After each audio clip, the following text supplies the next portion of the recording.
Hatton Garden, the biggest jewel heist in British history. With access to secret recordings, GQ recreates the break-in from the perspective of the diamond geezers who nearly pulled off the biggest burglary in British history. By Stuart McGurk.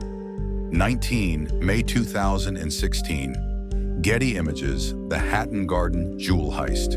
It was meant to be the job to retire on. The biggest burglary in British history. Jewels, gold and cash worth £14 million. Gone. With access to secret recordings, GQ recreates the break-in from the perspective of the diamond geezers who nearly pulled off the biggest burglary in British history. Lionel J. Whiffen, the jeweler. Lionel J. Whiffen is a slight man, thin of hair, light of gait, who winks when most would speak, and even at 73, doesn't consider the working day done until the hour he arrives in the morning has met its evening match. He usually arrives at 8, and his day often bookends everyone else's in his building. 88 to 90 Hatton Garden in central London, the heart of the capital's jewelry industry. To reach most of the 60 or so jewelers in the 7-story building, you must go up via the solitary lift. But when Whiffen arrives, he has to descend, down half a flight of stairs that veer right at the end of a long corridor, past a plaque that bears his name, and an arrow that points the way to the offices of Lionel J. Whiffen Lalosted. Fine jewelry, the business he has run from the same 3 low-ceiling rooms for the past 30 years. The jewelry trade is a steady business for the most part. Bar a generational shift here, yellow gold is currently out, platinum is in. He's asked to reset or restore an heirloom more than ever before. Or a royal wedding there. When Kate Middleton wore a sapphire engagement ring, he made little else for 6 months solid. This pleased him greatly, as around 95% of his trade is mid-sized diamond rings, and he enjoys the variety. The occasional celebrity request is a highlight. He still remembers the order via a shop he supplies from David Beckham for Victoria, and chuckles at the insistence the engraving went D, then V, and not V, then D. Read more. A Gentleman's Guide to Diamonds, Another Constant. The perennial request to remove rings that have vastly outstayed their welcome, which he does with some E45 cream, the handle of a teaspoon, a small saw, and a customer who agrees to no sudden movements. Often, if he's particularly busy or simply engrossed, he'll forget to eat breakfast until gone 4 p.m., at which time his wife, Helen, a sturdy, practical brunette who looks after the appointments and the books, will already have eaten her M&S sandwich, so he'll often skip lunch entirely rather than cause a mealtime pileup. The day was to be like any other, but to Whiffen, something felt off and had done for some time. Someone, he felt, was watching him. It was the 2nd of April 2015, the Thursday before the Easter bank holiday weekend. There were appointments to be taken, which occurred at the large table in his sparse reception room, overlooked by wonky pictures of his greatest hits. A 3-tier diamond bracelet sits proudly overhead, and surrounded by the books of his trade, The Complete Book of Jewelry Making by Charles Codna, The Art of Fabergé by John Booth, The Color Treasury of Gemstones by Edward Joseph Gublin. But as he sat there that day, polishing stones at a machine that turned his fingers black, he didn't mind. His father worked in the coal trade. Or taking appointments, during which he always spoke slowly and deliberately, his hands clasped neatly together in front of him, perfectly still, as if embarrassed to have palms you would not expect of a high-end jewelry maker, coarse, dry, and calloused. He was nervous. For months now, he was sure he'd seen the same vehicles parked outside the building, the same people sitting in them, watching him come, and more importantly, given his hours, watching him go. The same white van, the same blue Citroen Saxo, the same Land Rover. Was he just imagining it? The rear of Lionel J. Whiffen Limited opens out onto the building's courtyard, slightly below street level, which can be accessed via fire escape stairs. And he regularly lets clients leave that way, partly for ease, partly because the main building closed its doors at 6 p.m. sharp. He felt he was being watched here too. He knew only he and one other business, Hirschfeld's, which made his operation seem like a relative pop-up, having been there for well over a century, had a key. But he also knew it was an easy entrance into a building which housed, in its basement, the premises of Hatton Garden's safe deposit lottery and the 996 safe deposit boxes within, one of which was his. Whiffen wasn't to know it at the time, but only a few days earlier, others had noticed strange goings-on in the building too. There was Katja Lewis, who works for the nearby Deblinger Diamonds and had been visiting L&R Josfon Letindied on the 3rd floor, who remembers the lift taking an unusually long time to come, some 6 or 7 minutes. When it eventually arrived, she found a man of around 60 in there, white of hair, dressed in workman's clothes, surrounded by so many tools there was no room for her to enter. He smiled apologetically as the doors closed again. Whiffen had a number of out-of-hours appointments that evening, and so showed them through the back door, from the adjacent Greville Street, and back out again when they were done. Eventually, he locked up and left at 9:21 p.m. He remembers the time because his wife had just called. A few minutes later, a man the police would forever know as Basil, who still hasn't been identified, let alone caught, would walk up to the same door, a large black bin bag slung over his shoulder to obscure the view of the only CCTV camera there, enter by means still not known, and begin the biggest heist in British history. Daniel Jones, the eccentric Priscilla Coleman, 4 years here, 7 years there. Before he knew it, at the age of 60, he'd spent almost half his adult life in jail. Daniel Jones was not your ordinary criminal. He was, in many ways, an extraordinary one, just not in the ways he might have wished. His route into crime had been unremarkable. In 1975, age 20, he received 6 months detention for robbery and burglary, moved on to prison time the year after. 5 counts of burglary, 6 months for each. He soon realized that by then he got a serious sentence no matter what he stole. 80 pounds from a butcher's shop in 1980, 12 months. And so from then on in, decided to do work of real value and steal only things of real value. His next big job after the butcher's haul saw him burgling Ratner's jewelry in 1982 and making off, albeit temporarily, with 92,000 pounds before being handed 5 years in prison. After that, it was a familiar story. Getting away with some, not getting away with others. The police questioned him, for instance. Over that time, a vault was drilled into on Bond Street, but they never made it stick. 4 years here, 7 years there. Before he knew it, at the age of 60, he'd spent almost half his adult life in jail. He also had his own house. This is what being a career criminal meant. Prison was part of the job description. Yet, as his colleagues could attest, as he sat with them in the back of a white transit van that was currently weaving its way through London towards Hatton Garden as the light began to fade on the Thursday night before the Easter bank holiday weekend, it had lent him some curious quirks. He had spent so long in prison, for instance, that he'd taken to describing 5 p.m. as bang-up, and, despite owning 4 mobiles, rarely took calls or received visitors at his home after that time. The lottery of being caught seemed to nag at him. He claimed he could read palms and tell the future. The solitude of a cell had clearly affected him.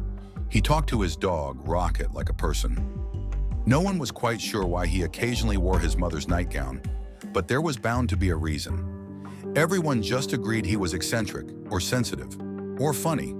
He described himself as mad. His friends described him as a Walter Mitty type. His hair was white, his expression kindly, his eyes forever tired and dark. He looked like a market trader who'd been up too long. He was obsessed with physical fitness and the idea of being in the army, even sleeping on the floor of his bedroom, which he shared with his agoraphobic wife, Val, in a sleeping bag, and urinating in a bottle. One time, when a police car pulled him over for driving in the bus lane, the officer asked what the army bag in the back seat was for. He ran with it on his back. "I'm in the army," he replied. "I teach squaddies how to survive in hostile territory. I'm flying out today, actually." He claimed the officer let him off before shaking his hand, saying, "Put it there, mate." There was no evidence this was remotely true. He considered crime not just a profession, but a passion. He was always reading books about it, watching films about it, and of course, searching the internet. It was the latter that got him here. It was over 2 years ago now that he first started Googling, on his ThinkCenter desktop PC, how one might breach the wall of a vault, before finding himself on diamond drilling websites, realizing the Hilti DD350 was the one for the job. And because it was really quite expensive, 3,745 pounds, he checked to see if any were on sale. Carl Wood, also in the van now, he'd known for more than 30 years, having met in a pub and bonded over their mutual love of fitness. Wood had receding brown hair, the only member of the gang to boast pigment, wore glasses, and looked like a particularly mendacious traffic warden. He could not be described as a crack criminal. He'd been diagnosed with Crohn's disease at 24, putting him in permanent discomfort, and had found life harder than most. It's like a mouthful of ulcers with a bottle of vinegar in your mouth, is how he'd later described the pain of the disease. Jones had taken to walking him to his local garden center to get him out of the house. Wood, now 58, did odd jobs, DIY and decorating, and got odd scraps of money in return. He had a disability allowance of 320 pounds a fortnight, fucking going to work for 20, 30 a day, 40 a day, Jones would later say of him. Broke his finger the other day, fell down a ladder. The police would never exactly know why Wood was recruited, but pity surely played a part. Wood was a married father of 2, living on the breadline. He was 22,000 pounds in debt and he was desperate. A desperate man, Jones knew, was a determined one. Driving was John Kenny Collins. Collins was not an intellectual. Jones would colorfully describe him as a wombat thick old key anum. But he had experience. Like Jones, for most of his adult life, he treated prisons like holiday homes. Yet unlike Jones, few were for high-value crimes. Of particular note was the time in 1975 when Collins was arrested for handling stolen goods. 18-month sentence, which turned out to be 31 dresses and 2 skirts. Or the time in 1978 he attempted to defraud the post office. He did not succeed. Of particular hilarity to Jones was the time Collins broke into a shoe shop. Kenny, Jones would say, breaks into a Fing shoe shop. The C don't know the price of anything. A fuxing shoe shop? Collins was 75, slow, and looked like Michael Caine's doughy younger brother. His expression was a question mark that would never find an answer. He's been fucked 24/7, Jones would say, all his life. It had taken some months for Jones to help put this crew together. How many calls now? 30? 40? He called Collins first in January, Wood soon after, and it went from there. They soon developed a routine.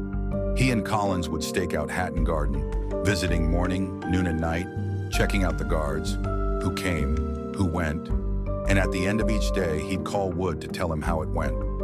They noted how the guards closed at 6 p.m. sharp, the fire escape door around the back, that old jeweler who rarely left until gone 9 p.m. Then 2 more, the ones with real experience.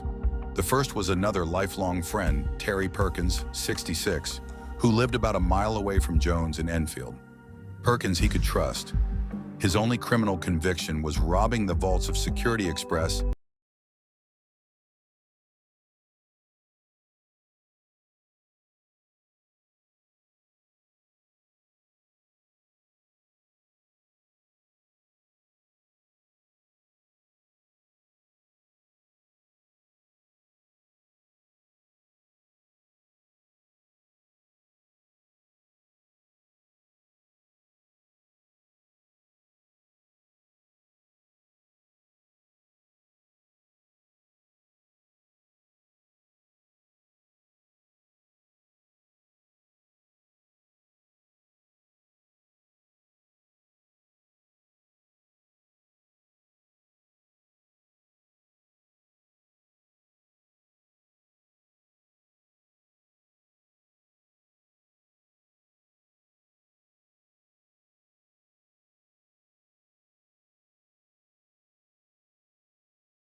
ditch, getting away with the biggest cash robbery the country had ever seen at the time. They didn't catch him straight away. He'd had a fun few months spending his birthday money. He burned through about $500,000 of it. A flat bought in Southgate, a new Ford Granada, more than 100,000 pounds squirreled away, or so he thought, in Lloyd's Bank in Palmer's Green. Even when they did catch him, he didn't stay caught, spending more than a decade in Spring Hill Prison before escaping and living with his mother for over a decade before being recaptured. He was out again now and wanted to secure his future. On second thoughts, he could tell you why. His birthday was the 4th of April, which often landed on the Easter bank holiday weekend, and a bank holiday was the best time to burgle. It was 4 days when everyone went home. Currently, he was hauling one of the hulking wheelie bins, full with tools, out of the van, which had pulled up just next to the courtyard on Greville Street. The courtyard was below street level, so they had to be carried down fire escape stairs to the back door of the building. His birthday wish list for the job was as follows. 1. Enough cash to pay for a holiday for his daughter. Make sure they are all right with their holiday and whatnot. 2. A house for each of his kids, ditto. 3. Another flat out in Portugal for himself, which he planned to rent out. In the season, you get a monkey a week for it. Basil was at the back door, having previously gained entry via a method the rest didn't want to know about. They knew this much. He'd waited in the building until the jeweler, Lionel Whiffen, had left, and then slid open 2 sliding bolt locks, which only opened from the inside, and let them in. The men wheeled the bins inside. If Perkins caught his reflection in the glass as he did so, he would have seen a 66-year-old man looking back, white of hair, kindly of face, with the expression of a particularly full frog. Even the flying squad officer who arrested him for the Security Express job called him docile and polite. In a small bag, he had more than 60 pills and several insulin injections. He was a diabetic. It was enough for 3 days. If he didn't have them, he said to his friend, the eccentric Danny Jones, they'd have to carry me out in a wheelie bin. He was counting on spending his birthday down there. Breaking into a safe deposit vault, Perkins may have reflected, is not as complicated as one might imagine. Safely inside the back of the building, Basil, the specialist, wearing a red wig, went to work disabling the alarm, which would normally have gone off after 60 seconds of the door being opened. He tapped in a code. They later found it written on the doorway, 1930Y, presumably in case anyone needed it. Enter the front way and they'd have to contend with the main wooden doors with the mortise night latch, which was impossible to slip. Then a magnetic glass door only opened by a 4-digit code. They'd already bypassed both of those. The door to the basement vault was to their right and it was locked, but they didn't plan to go that way. Instead, the men made their way to the lift, which was in the lobby to their left. Perkins had already done the recon on this, posing as a workman a few days before. The lift went up, servicing the building's 7 floors, but no longer went down to the basement and Hatton Garden safe deposit LED. Not since the 70s, when some enterprising criminal took a trip down there with a shotgun. Where the lift used to open at basement level, they knew from their visits it was now covered by a roll-down metal shutter, one that was only ever opened. A guard would later say, when people dropped their diamonds down the shaft. The lift couldn't be forced to go down to the basement level. Likely what Perkins's visit was about, but he had another idea. Make it go up one, then abseil down the empty shaft. Unknown to the burglars, the alarm had sent a signal to the vault's owner and the police. Only one man was needed for this, probably Jones, the youngest of the men, the one obsessed with the army and fitness, who duly abseiled the 12 or so feet down to the bottom, switched on his flashlight, removed a Sealy hydraulic pump from the bag slung over his shoulder, and set to work. It would have been slow going. The pump, attached by a hose to a wedge-shaped device, like a small jaw, would painstakingly prise the shutters open, bending the metal, warping the bottom of the shutter upwards. But eventually, after what must have been an hour or so of tough, dirty work, he'd created a hole big enough to crawl through. He was in the basement of 88 to 90 Hatton Garden. He likely contacted the others above on his walkie-talkie, and one or more, certainly Basil, joined him, crawling through the space he'd created. there was still much to be done. If you arrived at the basement of Hatton Garden in the usual way, from the stairs above, you would encounter the following. First, a wooden entrance door, secured with a mortise deadlock, only opened with a key. Opening this door triggered an alarm, which you would have 60 seconds to deactivate by entering a 5-digit code before it alerted a monitoring company, who would then alert the owner. Beyond this lay 2 sliding iron gate doors, the first of which locked magnetically. In unison, these formed an airlock. Both were never opened at the same time. The first gate was only opened via a 4-digit code, the second via a key. Yet the gang knew all this security was aimed at someone entering, not leaving. Having emerged from the lift shaft, they were already between the 2 gates, in the middle of the airlock. It was here the alarm and power boxes sat. They cut the gray telephone line from the alarm box, broke off the GPS antenna, and cut the power to the first gate. They could now simply slide it open. It was just after midnight. With the alarm seemingly out of action, they broke the lock off the wooden entrance door, and the rest of the crew carried the wheelie bins of tools down the stairs. At the entrance to the lift shaft above, they left a sign. It read, "Out of order." Next, they entered a small office and took the hard drives that recorded the CCTV footage. Now, all that was left between them and the Hatton Garden vault was the second part of the airlock, the other sliding metal gate. This had been locked with a key ever since a fault saw the magnetic lock removed. They took out their angle grinder and set about cutting through the bars. Unknown to them, the alarm did send a solitary signal. The owner, Alok Bavishi, was contacted, as were the police. Luckily for the gang, the latter ignored it. Bavishi jumped into his car and called a security guard, Kelvin Stockwell, a large, sedentary, bald man who spoke in a cautious baritone rumble, to also check it out.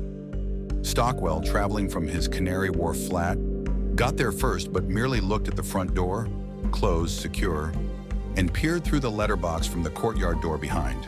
It was now 1:15 a.m. Just an hour earlier, he would have seen a group of elderly men in high-vis jackets with wheelie bins full of industrial tools. Now, however, they were in the basement below, and so he saw nothing. He called Bavishi, now just 5 minutes away, to say it was a false alarm. In the 20 years Stockwell had been the Hatton Garden safe deposit security guard, it was the only time the alarm had gone off. Below, an hour or so later, the burglars would finally cut through the second metal gate and were at the entrance to the vault. The vault door was an 18-inch thick monolithic slab of reinforced metal that required both a combination and 2 keys turned simultaneously. It was all but impenetrable. But they did not plan to enter this way. Instead, they began setting up the Hilti DD350 drill that Danny Jones had Googled 3 years before. There is no evidence he got it on sale. They planned to drill through the wall next to it. The Hilti is a 35-kilogram monster. When the vault was built in 1946, conventional drilling wouldn't stand a chance of getting through the 20 inches of reinforced concrete. Now, this diamond-tipped drill, essentially a very powerful, elongated spinning cookie cutter, 10 inches in diameter, could get through with ease, removing tube-shaped sections of concrete each time. After a few hours, they had removed 3 such concrete cylinders, each drilled next to each other to create a single hole 10. Please like, share, subscribe.